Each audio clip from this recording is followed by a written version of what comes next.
김민아 기자 어서 오세요. 안녕하세요. 첫 번째 항목은요. 벌어지는 소득 격차입니다. 오늘 2분기 가계동향조사 결과 발표 나왔죠? 그렇습니다. 오늘 통계청이 2019년 2분기 가계동향조사 소득부문 결과를 공개를 했는데요. 2분기로만 이제 따졌을 때 고소득층과 저소득층 사이의 소득 격차가 2003년 이래 역대 최대로 나타났다는 이제 결과입니다. 이건 이번에도 저소득층은 좀 소득은 그대로인데 고소득층의 소득은 늘어났기 때문이다라고 해석이 되고 있습니다. 구체적인 수치는요? 소득 상위 20%, 즉 5분위 가구원 1인이 누리는 소득을 소득 하위 20%, 1분위 가구원 1인이 누리는 소득으로 나눈 것을 이제 5분위 배율 이렇게 표기하고 있는데요. 이 결과를 보면은 5분위 배율이 한 5.30배가 나왔거든요. 전년 2분기는 5.32배였기 때문에 더 악화됐다 이렇게 봐야 되겠죠. 이는 1분위 명목 소득이 그대로였던 것에 반면 5분위 소득은 작년 동분기보다 3.2% 증가한 것에 따른 것이다. 이렇게 분석이 되고 있습니다. 네. 1분위 가구의 소득 감소세는 일단 멈춘 거예요? 일단 통계청은 이 1분위 소득 감소가 멈췄다고 보고 이것은 멈춘 것 자체는 긍정적 요인이다 이렇게 평가를 하고 있습니다. 하지만 여기에도 좀 문제가 없다고는 말할 수가 없는데요. 실제로 근로소득을 보면은 이건 줄어들었는데 정부 정책 효과가 이 줄어든 만큼은 상쇄한 결과가 이렇게 소득 감소가 멈춘 걸로 나타났다라는 것이기 때문입니다. 정부가 지급한 아동수당, 실업급여 또는 국민연금이나 기초연금 등의 1분위의 공적 이전 소득은 2분기에 33.5%가 늘어난 걸로 나타났는데요. 반면 근로소득은 15.3%가 감소한 걸로 나타났다는 것이죠. 통계청은 정부 정책에 의한 소득 개선 효과가 역시 역대 최고 수준이었다라고 평가를 하고 있습니다. 네. 근데 5분위 가구 소득은 늘어났죠. 2인 이상 가구 전체의 월 평균 소득은 470만 4,200원으로 1년 전보다 3.8% 증가한 걸로 나타나 있는데요. 그런데 여기서 이제 5분위 가구의 명목 소득의 경우에는 월 평균 942만 6천 원으로 전년 대비 3.2% 증가한 걸로 이제 나왔습니다.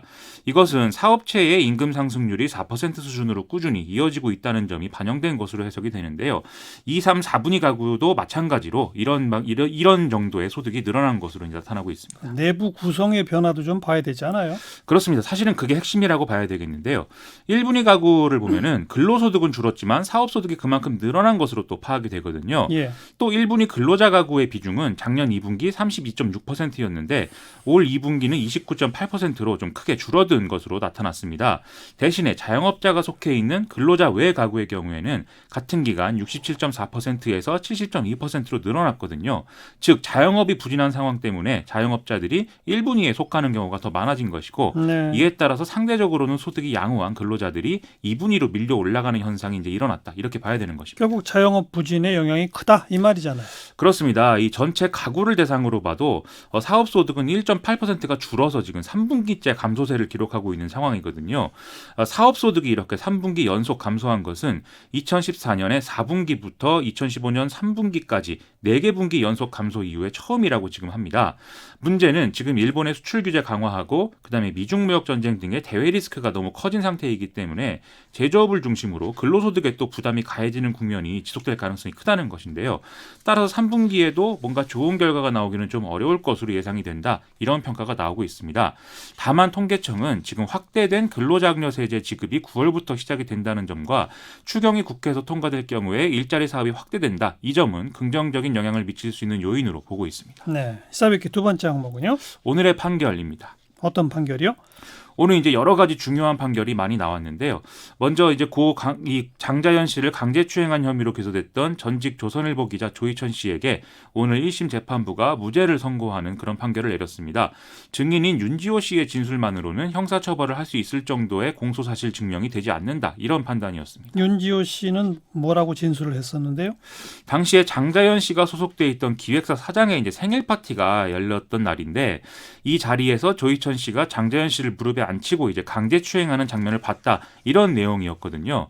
다만 윤지호 씨는 애초에 이 장자연 씨를 추행한 가해자로 다른 언론사 사장을 지목을 했다가 이 사람이 이 생일 파티에 참석하지 않았다라는 이 알리바이가 확인이 되자 진술을 바꾼 바 있습니다.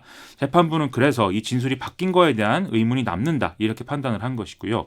또 이 윤지호 씨 진술에 따르더라도 이 추행이 어쨌든 공개된 장소에서 벌어졌다는 것인데 그렇다면 강한 항의라든지 뭐 이런 일이 있었을 것인데도 1시간 3시간 이상 자리가 이어졌다는 점에서 의문이 남는다. 이렇게 판단을 했습니다. 그럼 성추행은 없었다? 이게 재판부의 판단인가요? 그런데 또 재판부는 이 피고인 조희천 씨가 조사 과정에서 이 윤지호 씨가 잘못 지목한 언론사 사장이 이제 이 자리에 없었는데도 이 사람이 이제 성추행을 저지르는 장면을 봤다. 이렇게 거짓 진술을 한 점에도 주목을 했는데요. 즉 이것은 책임 회피를 시도했다. 이렇게 볼 수가 있는 것이고 이것은 피고인이 추행을 했다라는 의심을 강하게 가질 수 있는 부분이다. 이렇게 판단을 한 것입니다. 하지만 또 이 조희천 씨라는 사람은 총선에 출마를 하려고 한 적도 있고 또 어느 정도 사회적 지위를 갖고 있는데 이 관료 출신 금융인인 변양호 씨라든지 이런 유력 인사들이 참여한 이런 파티에서 또 성추행을 저지르기는 어렵지 않았을까라고도 추정이 된다. 이렇게도 이 판단을 내렸는데요. 한마디로 하면 성추행이 있었을 가능성이 크지만 그렇다고 해서 확신할 정도에 이르렀다고 보기는 어렵다. 이런 얘기였습니다. 또 어떤 중요한 판결이 있었어요? 오늘 삼성전자의 작업 환경 측정 결과 보고서에 대한 고용노동부의 공개 결정에 반발을 해서 삼성이 낸 소송에 대한 판결이 내려졌는데요. 법원이 원고 일부 승소 판결을 내려서 삼성 측의 손을 들어줬습니다. 직업 환경 보고서? 이게 그렇습니다. 산재랑 관련된 거죠? 이것은 이제 삼성 계열사 공장에서 근무한 뒤에 백혈병 등을 앓게 된 노동자와 유족들이 이 작업 환경 보고서 공개를 요구하면서 지난해 초에 이 소송이 이제 시작이 됐었는데요. 작업 환경 보고서란 사업주가 작업장 내에 유해 물질들이 노동자에 얼마나 노출되고 있는지를 측정하고 평가를 해서 그 결과를 기재한 것입니다. 이건 6개월마다 지방 고용노동관서에 제출을 하게 되어 있는데요. 고용노동부는 노동자와 유족들 입장을 반영을 해서 이 보고서의 공개 결정을 내렸는데 예. 삼성 측은 이 보고서에 적힌 내용은 영업기밀에 해당한다면서 이 공개를 취소해달라는 소송을 제기한 바 있습니다. 그런데 재판부는 삼성 손을 들어줬네요. 그렇습니다. 재판부 판단을 보면 삼성 주장과 거의 일치한다 이렇게 볼 수가 있겠는데요. 이 보고서에는 반도체 공정과 관련한 세부 정보가 모두 나와 있다라는 거죠. 그래서 원고가 이 경쟁업체들로부터 보호받아야 될 기업이라는 점에서 일반 국민의 알 권리가 원고의 이익보다 우선한다고 보기는 어렵다라는 게 재판부 판단이고요. 예. 또 산업통상자원부가 여기에 이제 쟁점 정보가 유출될 경우에 국민 경제에 악영향을 줄 가능성이 있다. 이렇게 판정했다는 사실도 고려했다라고 밝히고 있습니다. 다만 이것과 유사한 다른 소송들이 지금 쭉 제기가 이 두세 건 정도 더 있는 상황이라서 이와 관련한 논란은 앞으로도 계속될 전망입니다. 여기까지 수고하셨어요. 고맙습니다. 김민아 기자였어요.